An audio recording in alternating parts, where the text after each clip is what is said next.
Hello, everyone, and welcome back to another episode of CleanTechies, the podcast. This is Season 2, Episode 2, or if you're counting from the beginning, Episode 14 for the entire show.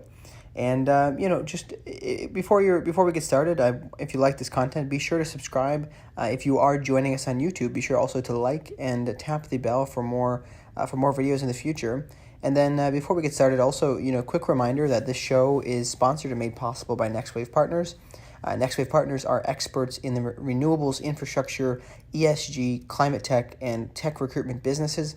So if you're looking to either grow your team or maybe take your career to the next step, definitely reach out to the team at NextWave. You can reach out to them generally at info@next-wavepartners.com, or feel free to connect with a consultant that's in your region. If you go over to LinkedIn and find a consultant that kind of covers the area you're looking into, you can do that as well. So with that, let's get into today's episode details. On today's episode, I had the pleasure of speaking with Ben Hood, the co-founder and CTO of WattBuy. They're doing some pretty interesting stuff there. At first, when we arranged this conversation, I was a little bit curious how I would kind of get the best value out of this episode and really share kind of what they're doing in regards to climate tech space, because some of their software is more focused on kind of generally purchasing energy and energy usage. But in reality, I was very glad that we had this conversation. It turned out quite well. There's a lot of detail that Ben was able to share and how they're actually affecting the market, kind of making it much more transparent for people to buy their energy, and as well as sharing who is actually using the most energy, so that there's no way to hide, right?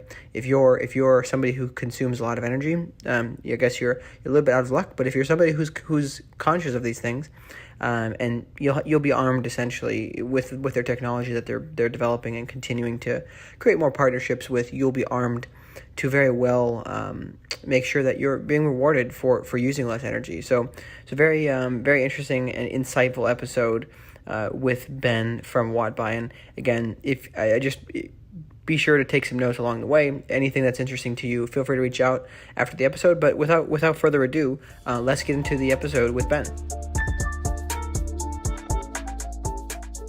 All right, welcome to the podcast, Ben. Appreciate you joining us today. How's it going? It's going great. Thanks for having me. Yeah, thanks so much for coming on. I really appreciate you jumping on here. So I guess just for everybody listening, could you start with giving us an introduction to yourself and how you ended up with WattBuy? Absolutely. So yeah, I'm Ben Hood. I've been the CTO of WattBuy for the last 2 or 3 years. I founded it with my partner Naman Trivedi. And so we actually kind of came to this because he was living in Washington, D.C., and I was in Virginia. And we started hearing about deregulated electricity opportunities. We found that actually a lot of people were kind of being scammed in Washington, D.C.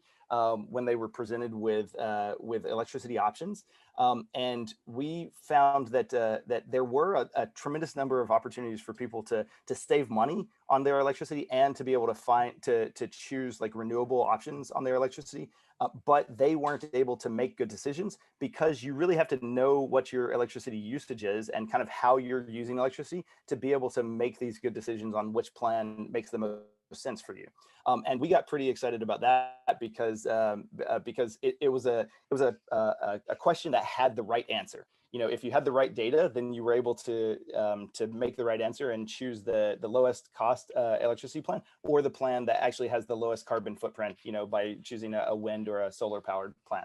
And so we dove in and decided like we should create a company that helps people navigate these deregulated electricity markets and be able to pull in the right amount of information and present it to people so that they can actually make good decisions about saving money on their electricity. So we've built out an electricity estimation model so that tells you how much electricity you're probably using based on your house characteristics over time. And then we apply that to every plan that's available in your particular area to be able to come up with an option that says, hey, here's the plan that's for you. And this is available in about 13 US states where people can choose who their electricity provider is. Okay, so this is interesting. I think a lot of people probably are not familiar with this term. So could you explain kind of the difference between regulated and deregulated energy markets? Absolutely. Yeah. Because this is actually, I grew up in Arkansas. I moved to Virginia. We actually don't have deregulated electricity where I live now. So this is not like a normal thing.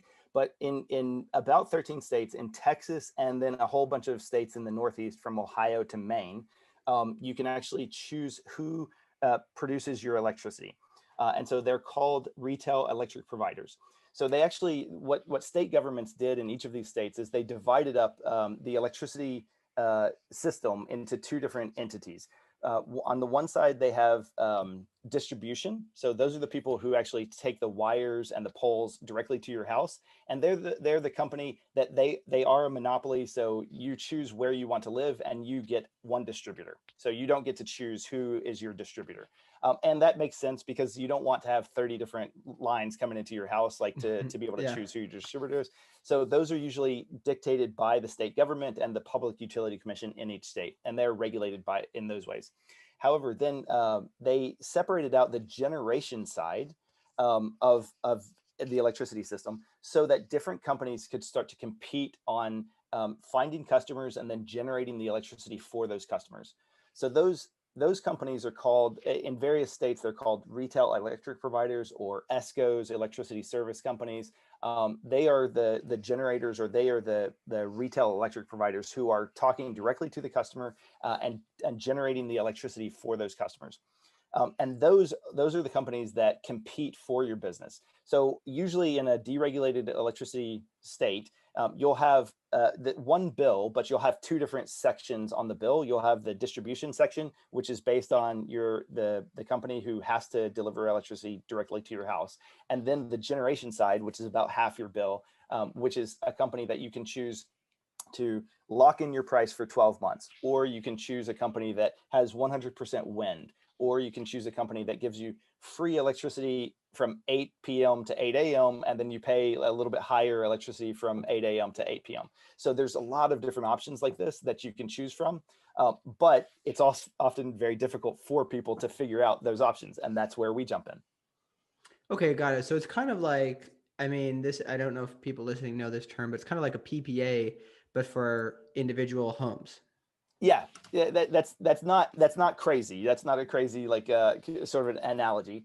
And most of this came about sort of in the late '90s when state governments were trying to take a look at the electricity sector and saying, how can we make this better for consumers? How can we innovate in these areas? Because the honest truth is that our electricity system was basically designed like by Edison, in like the Hmm. late 1800s. So it hasn't changed. I mean, it's changed a little bit, but a lot of things are sort of still there, sort of like 100 years on. And so they wanted to introduce a whole lot of sort of innovation. Some states have sort of pulled back on it. Some states have still considered it. There was I think there was a referendum in Nevada, and there was a referendum in Florida thinking about introducing these deregulated electricity options. But it was basically all with this eye towards saying, like, how do we modernize the grid? How do we make sure that we're putting enough investment into the grid so that we can make a resilient and innovative grid, and not just assume that what worked 100 years ago is still going to work today. Yeah, this is kind of interesting, the kind of the broader scale of how innovation happens, right? I think it's interesting because we have 4-lane highway, right? If all the cars there can only go 45 miles an hour, even if you build a new one, it still can't pass them because it's all full, right? But I'm curious if you have any insight as to which states, when they decided to kind of go with this innovative route and try to see how can we make it better, what was the impetus and what is kind of leading towards that? Because I think that, as a lot of people in the renewables and clean tech space, we're always trying to do our best to encourage the people around us, our local politicians, whatever, to advance these things that just seem foreign to them because they're just not familiar. So what is kind of the impetus behind those things, and how can we help as individuals? Yeah, absolutely. So I think the impetus behind it was this purely monopoly system, which still happens in some places around the U.S. In the Southeast, they still have a whole lot of monopolies, and and in those situations, one company owns the coal-fired power plant. They own the wires that go from it. They own the distribution wires. They own the transmission wires, and then they go directly to the house. There's very little pressure on that company to do anything different, right? And that's actually one of the things that that we've noticed with the introduction of wholesale electricity markets is that where there is not a wholesale electricity market, so when generators don't really have to compete on cost, coal-fired power plants hang around, right? Mm, Somebody has paid off a coal-fired power plant 25 years ago or 30 years ago. They built it 50 years ago and they've already paid it off. So there's very little pressure to retire that coal-fired power plant. That's kind of in the monopoly kind of scenario.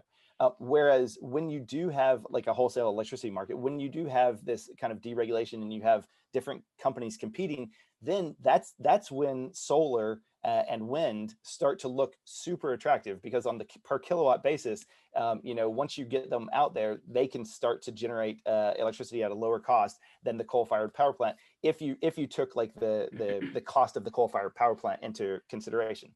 So what I would say is for the company, for the people that are in deregulated electricity options, to be able to look at the solar options, to be able to look at the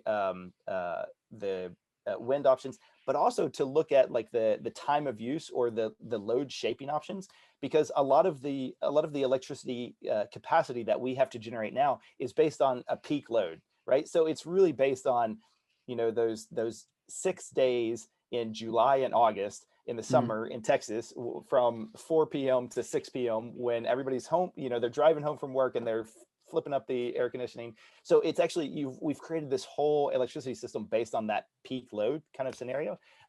And so if you're looking at to kind of cut down the carbon footprint, then you can go with wind, you can go with solar, but you can also go with like a load shaping scenario where you're paying more for your electricity during the day, but less at night or less on the weekends, because that will also help the grid become more efficient, and we can only build out the capacity that we really need. That's interesting. So basically, I think it's similar. I've talked to some people in the building tech space where they're trying to understand how much energy usage they as a commercial building have during the day. This allows, individuals and, residential people to understand how much energy are we using? Can we maybe wash the clothes later tonight? Like when can we do Exactly. these things? And this can help the entire grid to just kind of lower the load. So that's interesting. Um, I guess, maybe could you give a couple more, like some more detail and kind of maybe some analogies to, for anybody who might not understand, what you guys are able to, essentially, it's like you're creating a marketplace hypothetically. So Yep. could you maybe dive into that a little bit more? Absolutely, yeah. So what we do specifically is we have partnered with a whole bunch of these retail electric providers. So we have maybe about 30 different brands that are on our marketplace, on our website. And what we do for all of those is we pull in all of their different rates, and then we have to characterize the rates so that we understand like how much your bill would be. So we do some machine learning to actually sort of tease apart the actual rates that are available in that area, so that we can create them as like a formula, like a mathematical formula. And then what we do on the usage side, so we have like how much it's going to cost based on a particular electricity usage, but then we have to figure out how much somebody uses, how much electricity somebody uses. Obviously, we could get that from asking somebody like to go look at their electricity bill. But I work in electricity. I have no idea where my electricity bill is. I have no idea how much electricity I used last month. Like, it's just not something that's off the top of my head. But I do know what my address is. God willing, everybody knows what their address is. I sure hope so. So yeah, absolutely. So we've decided that is the level of information that we want to ask somebody. So we say, what is your address? They put in their address, then we go grab from either Zillow, like a real estate website, or from assessor's data that's publicly available. We grab all of the information on the house characteristics. So we know the age of the house, the square footage, how many stories it is, whether it's a heat pump, or it's central air conditioning, whatever. So we grab all of that information, and then we have a machine learning model that actually pulls the electricity usage over a data set that we have access to, and then we pull in what the typical electricity usage is going to be for a house of these characteristics in this particular area.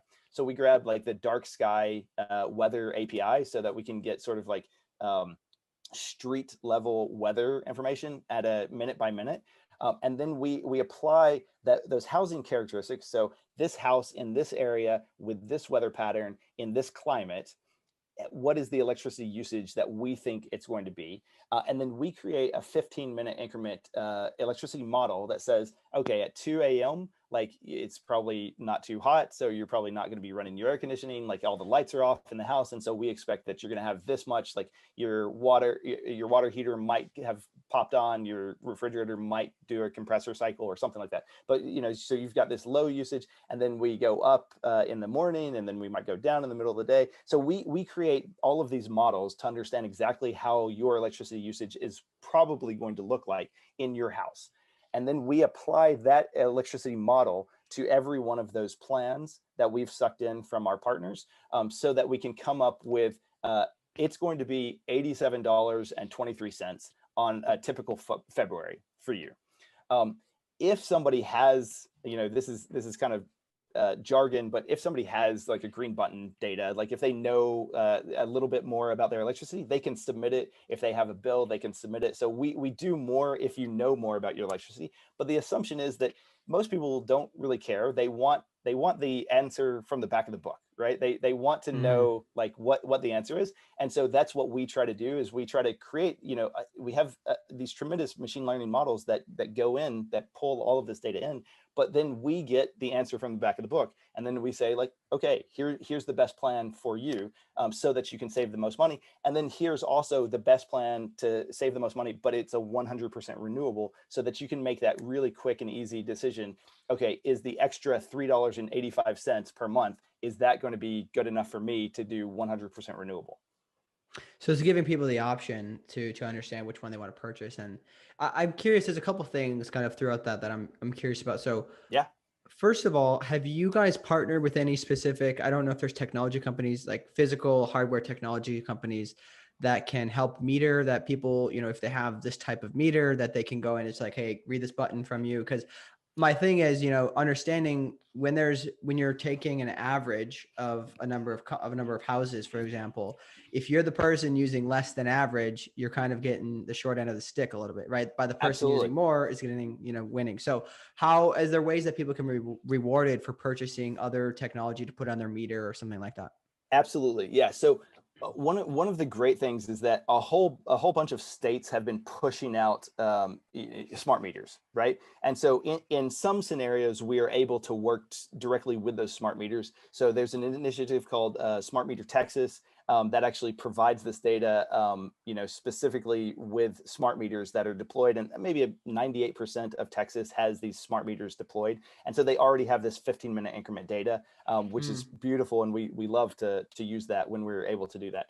Con Edison in New York also has a program to share this data.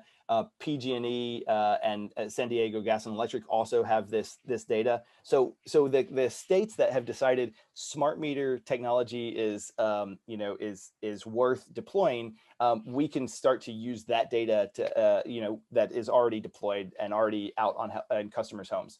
We've done some I'll call them like science fair projects, basically on other technologies. There was a company called Effigy, that's a UK based company that does some C clamps on your electricity mains to see like how much your electricity you're using. There were some older, Black & Decker even had one that read your meter. And then Sense is one of the companies that actually does this as well, and does sort of like sub-second querying technology to be able to understand your changes in electricity. And they do some fantastic stuff in terms of like disaggregation, right? To be able to say like, we think your refrigerator might be on its last legs because we see that it's doing the compressor cycle too often, something like that. We definitely like, we love that when we have access to that, but we are also cognizant of the fact that 80% of people might not care about that much, Yeah, so I mean, I think though, to me, it seems interesting is that if there's an incentive, like I'm assuming the hardware obviously costs something up front, but if you're the type of person who like, if you're never home, if you're like me and you're always at the office, right? yep. You're incentivized to go buy this equipment and then go through, be like, hey, I literally use way less energy than my neighbor, so give Or me a cheaper price. or to hook up your green button data from your Con Edison account, or your from exactly. So that is definitely the case, and we also find that what we are able to do as well, when somebody signs up for electricity through our platform, then we also see what their electricity usage is, and so then we can actually take our models, and we can say, like, okay, we're finding that you're consistently 82%, of our model, Mm, or you're consistently 112% of our model. Maybe you bought a 3-bedroom house, but you have 5 kids and you just stuffed them into both of those extra yeah. bedrooms. That's all right. So we start to learn over time, like what the natural variation of a particular Mm, house is, got it. and what the what your specific usage is, so that the next time around we're able to say, like, hey, yeah, we know that you're probably going to be more like 110% of kind of the usage, so why don't we take a look at some of these other plans, or you're consistently under. So in Texas in particular, there are a bunch of plans that give you a certain rebate at a certain level. So if you hit 1,000 kilowatt hours, then you get a $50 or $60 rebate. If you're a guy that's always at the office, right, and you're not going to hit that 1,000 kilowatt hours, then that's a bad plan for you, because you're never going to get that $60 rebate. You're just going to pay the lower, the higher per kilowatt Hmm. charge, up to 1,000 kilowatt hours. So we'll push you in another direction. And we also very consistently say, like, okay, we're going to look at the full year, because yeah, you might have a weird high bill in July, but if you're saving money, for the other 11 months of the year, then it's still going to be better for you to just take that Yeah. high bill in July. And you have to think about it across the entirety of a seasonal cycle. Okay, yeah. So it's kind of almost like, with you have a car insurance provider, the longer you have it, they understand like how safe you are, you get better discounts, whatever. So that makes Absolutely, sense. absolutely, that's right. Um, how do people know if they're in a deregulated market and they can, have this opportunity? Yeah, so that's a great question. So I mean, in our particular case, we obviously you can go onto our website and you can put your address in to see whether you're in a deregulated market. In general, though, some states have like more sort of competition than others. In Texas, it's been set up so that you basically have to choose a deregulated provider. You cannot go with a default provider. Hmm. And so in that case, there's 98% sort of like uptake, and people like already know about this, and they know that every year Hmm. or 2 years or something like that, they're going to have to figure this out and go with a new provider. For the companies that are in, I'm sorry, the states that are in the Northeast, where there might not be as much competition. Rhode Island only has a few different competitive providers. It's really more that you're probably seeing it when you are considering your electricity options, and so that's when you're moving in, or when you have a big bill. And so then you start to Hmm. kind of look into it, and you start to try to educate yourself a little bit more about this. I just got a $300 bill. Like, is that normal? And can I do anything to correct that? And then if you happen to live in one of these states, and they're pretty big states: Illinois, Ohio, Pennsylvania, New Jersey, New York, Maine, Connecticut, Maryland, Washington D.C. Like, they're big states, but it's not consistent across the board. Even within some of those states, there are small communities that have still decided to be regulated, even though the whole state is Hmm. deregulated. And so you have to sort of, like, at an address level, you have to put in your address Yeah. into a tool like WattBuy So and figure it out. it's a bit of a mess, but that's It okay. it I mean, it's I think, it's absolutely, it's a mess. Yeah, yeah, it's a little bit like the electricity system generally. yeah, it's going to be an interesting couple of, I'm really excited. I've talked to a number of people in this, transmission and the distribution space and how electricity goes around the grid. It's just super fascinating, obviously extremely complicated, but it will be interesting to see this next decade, how that evolves. Um, Yeah, I think there's a great opportunity that just happened, with Texas. I mean, what a tragedy that was happening in Texas in February with the winter storms. But it showed a lot of people like an opportunity for what we can do to kind of create a more resilient grid. I love seeing like the battery. There's been a few sort of like Tesla battery announcements that have come out since then in Texas. So the battery technology and the distributed generation technology with solar, like really can like completely reimagine like the electricity grid, and then coupled with home automation technologies and Internet of Things technologies, we might be able to like have all the comforts that we have right now without being just stupid about it, without just keeping the air conditioning on all the time. Like if I walk out the door, yeah, I want my air conditioning to go off, and then when I'm coming back home, I want it to come back on. And we're getting to that point where enough of the technologies are all kind of working together so that we can start to create like this this future Jetsons type of Yeah. scenario where our house responds to us instead of us having to fiddle with our house. Yeah, that makes sense. I think, this is interesting. I think getting towards the end of the podcast here is I'm curious to understand, like, when you're talking about IoT and all this data points, where obviously your business is essentially based off of understanding data. What do you see as kind of the big, I would say maybe the big two or three things that you feel are going to happen in the future here as data becomes, start to enable individual purchasers of electricity and just throughout the U.S. Energy grid? What do you see as kind of the big things that will change and that will happen that you're excited for? Yeah, so I think one of the biggest things will be the distributed generation and battery technologies in each house, so that people can sort of just like Elon Musk said, create a power plant at your house. So that you don't have to worry so much. I mean, a lot of people, my folks are not technologically advanced, but when they had an ice storm, their electricity went out, so they got themselves an app connected like generator so that it can come online whenever they lose their electricity. A lot of people are seeing that like as we become more technologically enabled, we are just not willing to have to sit in the house with the lights off for any amount of time. So we're creating the backups that allow us to do that. And then, but if you go ahead and get yourself a battery, then and you're doing it for blackouts, then you also have an opportunity to shape your electricity curve over time, and shave off those peak Mm-hmm. events. So just I'll get it for the one thing, I'll get it for the blackouts, but then I'll go ahead and use it for peak shaving, and I can actually start to save money.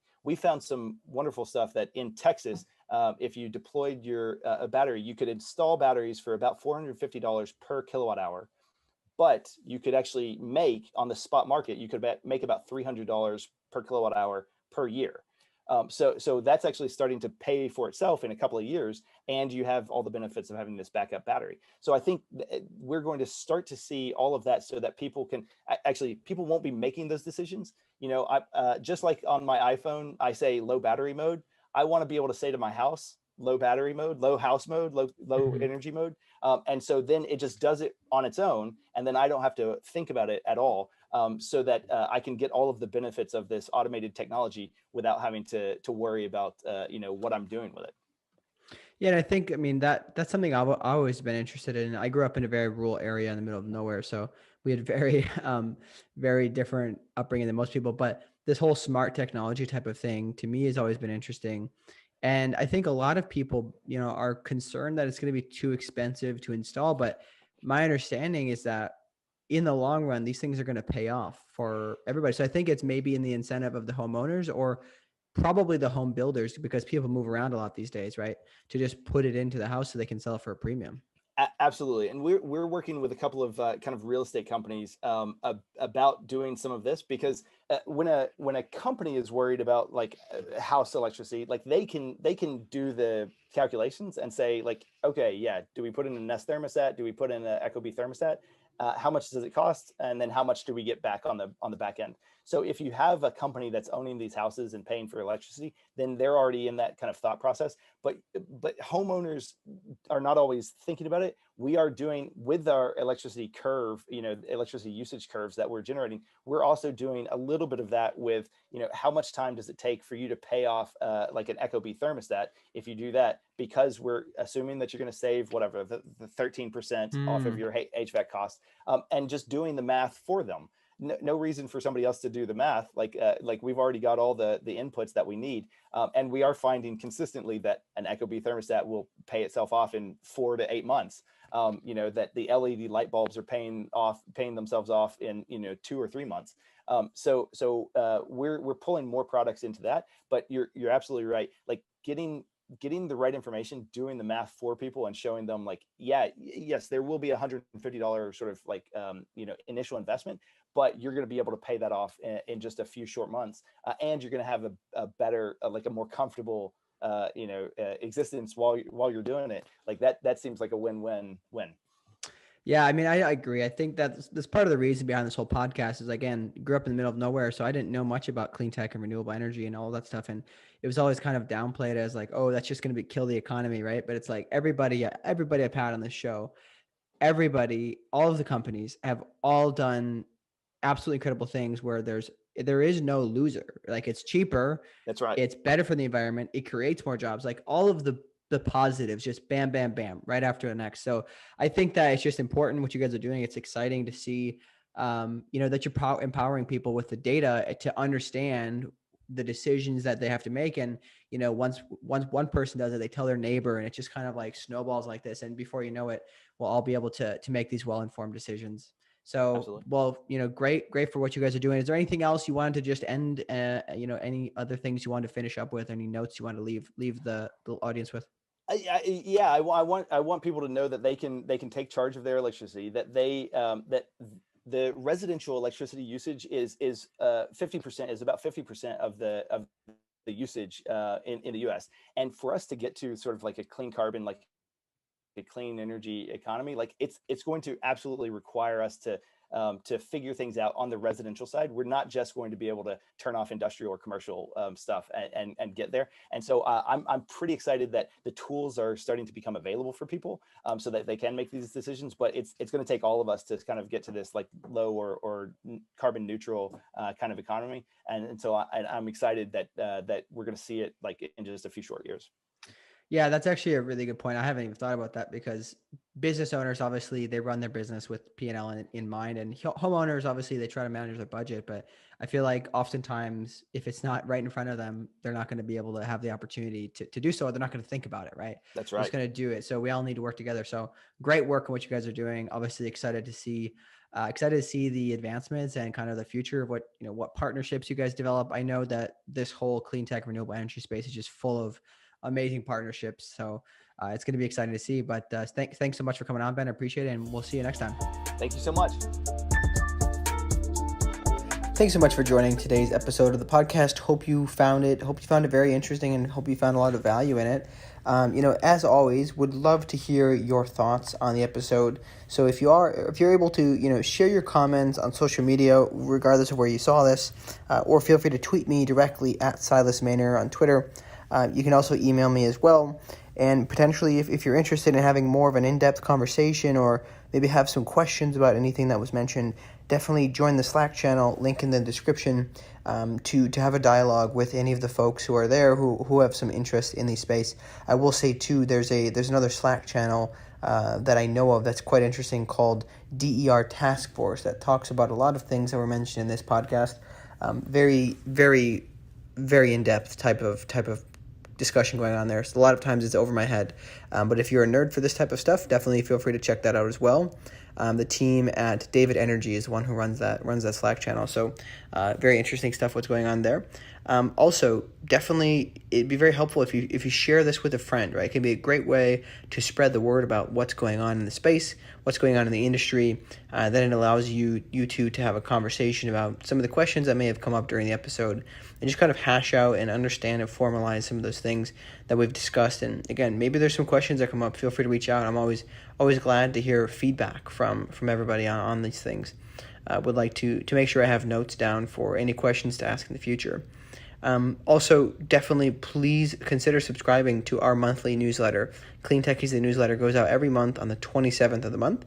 And usually what we're doing is just diving into one specific area of climate tech, kind of just addressing a certain issue or a certain technology, and then doing a little bit of a deep dive into some of the companies solving those problems. So it's a little bit different content, obviously, for more of the reader, but definitely consider subscribing to that. That'll be coming up in a couple weeks here. And other than that, thank you guys so much for listening. We really, really do appreciate your listenership. We appreciate all the support. So as always, we'll see you next time on CleanTechies, the podcast.